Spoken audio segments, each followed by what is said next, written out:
Halo teman-teman, pertama-tama saya mau perkenalkan diri saya dulu. Perkenalkan, nama saya Tersus Olgan, bisa dipanggil Olgan. Saya dari kelas 2004A. Tujuan saya di sini mau membuat sebuah video tugas dari mata kuliah dasar-dasar pengembangan kurikulum. Saya dari prodi pendidikan guru sekolah dasar. Yang pertama-tama dulu saya menjelaskan fungsi pengembangan kurikulum. Fungsi utamanya yang pertama, meningkatkan kualitas pendidikan, yaitu pengembangan kurikulum dapat meningkatkan kualitas pendidikan dengan memastikan bahwa kurikulum yang digunakan relevan dan efektif. Yang kedua, meningkatkan kemampuan siswa, yaitu pengembangan kurikulum dapat membantu meningkatkan kemampuan siswa dengan menyediakan pengalaman belajar yang relevan dan bermakna. Terus yang ketiga, meningkatkan relevansi. Jadi dalam meningkatkan relevansi ini, pengembangan kurikulum dapat meningkatkan relevansi kurikulum dengan kebutuhan siswa, masyarakat, industri. Yang berikut fungsi lainnya itu seperti mengatur proses pembelajaran, terus pengembangan kompetensi. Yang berikut meningkatkan fleksibel.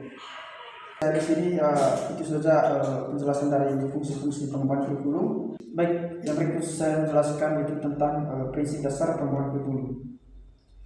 Prinsip-prinsip dasar yang pertama itu relevansi.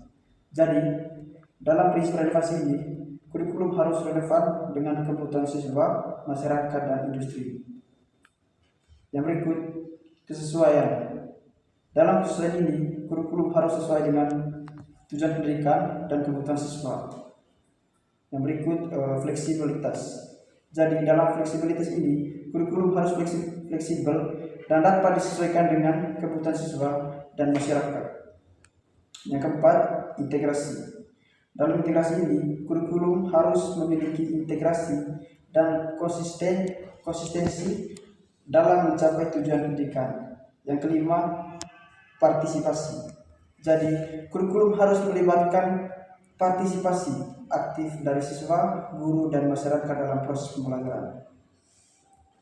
Saya menjelaskan tentang strategi dalam pengembangan kurikulum. Jadi strategi saya ketika saya menjadi seorang guru, strategi yang saya gunakan itu yang pertama itu pendekatan berbasis kompetensi.